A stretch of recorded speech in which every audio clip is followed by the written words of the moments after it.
8h49 et nous sommes toujours en direct sur TV Finance et Boursorama. Nous avons le plaisir d'accueillir ce matin en plateau David Forner, le fondateur de STA Portage. Bonjour David. Bonjour Nicolas. Alors est-ce que vous pouvez nous parler de STA Portage, nous présenter STA Portage, même si il y a l'activité dans le nom?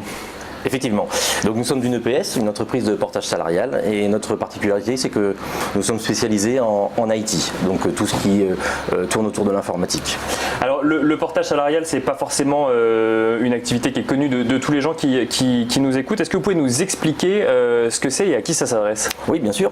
Alors en fait, le portage salarial, c'est une relation tripartite entre un indépendant, un consultant, donc dans notre exemple en informatique, un client et STA. Portage, dans mon exemple, bien sûr.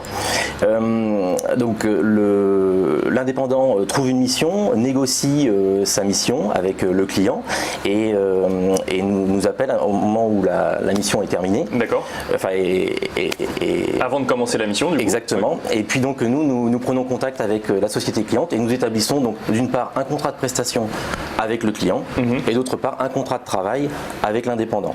Ensuite, donc, nous on s'occupe de tout l'administratif de l'indépendant et nous émettons des factures à son compte pour le client. Donc en fait ça va permettre à l'indépendant, plutôt que d'avoir sa propre société ou de facturer comme une entreprise à une autre, d'avoir accès à un contrat de travail dans le cadre de la réalisation de sa mission. Effectivement, il devient salarié, il devient salarié porté et il cotise au régime général en fait. Et un salarié porté par rapport à un salarié classique, du coup ça donne accès aux mêmes droits ou aux mêmes avantages? C'est exactement la même chose. Le bémol près, c'est que sa rémunération dépend de son activité. Plus il travaille, plus il a d'argent à la fin du mois. Et alors, c'est vrai qu'on peut se poser des questions quand on est, imaginons qu'on ait une mission de 2 mois, où on est un salarié porté pendant 2 mois. Est-ce que ça veut dire qu'on a droit à des congés payés pendant 2 mois? Un truc tout bête, puisqu'on a négocié sa mission, mais on a un contrat de travail salarié. Bien sûr. Alors en fait, c'est exactement comme un contrat classique, de salariat classique, au bémol près que les vacances sont payées mensuellement, au fur et à mesure de l'avancée de la mission. Et ça veut dire par exemple qu'on cotise pour sa retraite avec un contrat de portage salarial. Et au Pôle emploi. Alors du coup, vous l'avez dit, il y a trois du coup acteurs quand on crée un contrat. Il y a l'indépendant, l'entreprise et la société de portage salarial. Exactement. Quel est l'avantage pour l'indépendant de passer par une société de portage salarial plutôt que de se créer un statut d'auto-entrepreneur par exemple? Bien sûr, alors, il y en a de nombreux. Les principaux, c'est effectivement qu'il cotise au régime général. Alors, il y a l'auto-entrepreneur et l'indépendant. Donc il cotise au régime général et donc au Pôle emploi. Donc il a une certaine sécurité sociale. Bien sûr. Donc il allie la souplesse de l'indépendant et la sécurité du salarié. Bien sûr. C'est plutôt intéressant. Il s'affranchit totalement de la tâche administrative parce que nous gérons tout à sa place. Bien sûr. Il n'a pas d'effort de trésorerie à faire parce qu'en fait, quel que soit le délai de paiement client, il est payé comme un salarié classique mensuellement. D'accord. Chez STA Portage, c'est le 10 du mois, le temps qu'il nous signale son activité du mois précédent. Donc c'est vous qui faites tampon entre guillemets. Si jamais les entreprises mettent 90 jours à payer, l'indépendant lui ne voit pas ce délai. Il sera payé le 10 du mois suivant sa production. D'accord. Donc ça c'est les avantages pour le salarié. Alors, il y en a d'autres, c'est-à-dire qu'il bénéficie aussi de notre infrastructure, c'est-à-dire qu'il peut, s'il veut, prendre un bureau ou une salle de réunion pour accueillir ses clients. Et il a aussi donc toute l'infrastructure au niveau de la RC Pro, au niveau d'une mutuelle d'entreprise négociée, de chèques CESU et autres qu'il n'aurait pas, ou d'accès à un plan épargne entreprise ou un plan épargne retraite qu'il n'aurait pas s'il était auto-entrepreneur ou indépendant. Et alors vous êtes spécialisé en IT, ça veut dire qu'avant de parler des entreprises, du coup, c'est qui les indépendants avec qui vous travaillez? Alors, notre population de portée, c'est principalement des ingénieurs d'études et de développement. Donc on travaille aussi bien dans la maîtrise d'ouvrage que de la maîtrise d'œuvre. Donc on travaille avec des ingénieurs, des informaticiens ingénieurs, on travaille aussi avec des chefs de projet, des directeurs de projet, et on a aussi quelques DSI parmi nos portées. Et alors qui vont ensuite travailler dans des entreprises qui sont elles pas forcément spécialisées en IT, qui sont dans tout secteur d'activité, j'imagine. Et alors quand vous allez voir, parce qu'en fait la question qu'on peut se poser, et je pense qu'on reviendra sur les coûts, c'est que un indépendant va voir une entreprise et ils se mettent d'accord sur un prix. Mettons par exemple sur 100 euros ou 1000 euros. 500 euros, mettons 500 euros la journée.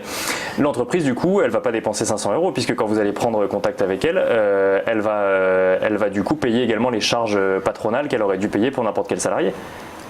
Enfin, pour la société cliente, elle va payer 500 € par jour. Elle va payer 500 € par jour, d'accord. Voilà. Après, c'est nous qui devons cotiser aux différentes caisses étatiques. D'accord. Et alors du coup, quels sont les avantages pour les entreprises de passer par ce type de fonctionnement? C'est l'indépendant en fait qui dit bah moi avec moi ça fonctionne comme ça, donc on va passer par du portage salarial, ou les entreprises peuvent elles-mêmes dire qu'elles préfèrent passer par du portage salarial? Alors les deux. Par rapport au premier point en fait, c'est que la nouvelle génération qui est dans l'IT aujourd'hui a plutôt tendance à vouloir être indépendant, choisir ses missions, choisir son rythme de travail, donc ce qui permet à la société cliente de justement pouvoir collaborer avec des talents qu'elle ne pourrait pas si jamais elle offrait un CDI très classique, quoi. Bien sûr. Voilà. Et donc pouvoir effectivement bénéficier, j'imagine, d'un indépendant qui va être 3 mois dans une entreprise, ensuite 2 mois dans une autre entreprise, et pouvoir faire appel à ces gens-là. Exactement. On s'aperçoit aussi que les projets ont une durée de vie limitée chez les clients. Bien sûr. Et avec une technicité assez importante. Donc ça leur permet effectivement d'avoir la bonne compétence pendant le laps de temps de leur projet. Et de faire appel du coup à l'expertise nécessaire pour le projet en question. Exactement. Alors, donc ça c'est pour la théorie. On en parlait juste avant l'émission. Le portage salarial, donc ça fonctionne. En revanche, il y a certains acteurs qui font un peu mauvaise presse, j'ai envie de dire, à la profession, puisqu'il y a plusieurs reportages qui sont sortis sur le fait que parfois il peut y avoir des coûts cachés dans le portage salarial, d'où la question tout à l'heure des 500 € dont on parlait. Est-ce que vous avez ce genre de réaction quand vous parlez avec des entreprises ou des indépendants sur le portage salarial? Oui, effectivement, j'ai vu plusieurs reportages effectivement les mois derniers. Il y en a un qui est sorti justement, je crois que c'était le mois dernier, avec des coûts cachés. Alors effectivement, certaines entreprises relativement peu scrupuleuses appliquent des frais cachés. Alors il y a deux façons de le faire. Typiquement, c'est soit d'ajouter dans la feuille de paye une ligne de prélèvement qui n'a rien à y faire. Par exemple, les charges d'électricité ou d'eau de l'entreprise de portage en elle-même, ça doit être compris dans les frais de gestion, et c'est pas au porté de supporter cette charge. Ou d'autres points qui peuvent être faits, qui sont comment on appelle ça, de mettre un pourcentage plus haut de cotisation pour une cotisation qu'ils doivent. Donc voilà, ça fait que la société de portage prélève plus d'argent qu'elle ne devrait le faire au porté. Voilà. Parce qu'il y a effectivement ce fonctionnement de salariés, donc il y a évidemment les charges patronales, ensuite la différence entre un salaire brut et net, et donc les cotisations payées par l'entreprise ou payées par la société de portage salarial, et c'est là en fait où on vient rajouter des petites lignes pour... Oui, alors soit à l'intérieur du bulletin, soit effectivement en bas de bulletin. Oui, parce que... Pardon, excusez-moi. Non, allez-y, Sachant qu'en plus, c'est vrai que l'État nous a imposé un bulletin clarifié, ce qui fait que c'est beaucoup plus facile pour ces sociétés peu scrupuleuses de rentrer dans la catégorie autres charges dues par l'employeur, tout un tas de charges qui ne deviennent plus transparentes pour le porter, quoi. Donc si je vous suis, en fait, un bulletin clarifié qui devient moins clair, c'est ça? C'est moins clarifié pour le portage. Comment ça s'explique du coup? Parce qu'en fait, tout un tas de charges ont été regroupées par catégorie. D'accord. Ah oui, plutôt que d'avoir 50 lignes sur la facture, ou en tout cas sur le bulletin de paye, on en a plus que 10, mettons, qui sont regroupés par catégorie, mais on sait plus ce qu'il y a dedans. Exactement. Alors, et du coup, est-ce que vous, on vous parle de ça, on vous dit, bah oui, mais le portage salarial, attention, moi j'ai un petit peu peur parce qu'il peut y avoir ces fameux frais cachés. Effectivement. Alors, nous, en fait, c'est vrai que depuis la création de STA Portage, on se bat justement pour un portage éthique et un portage avec zéro frais cachés.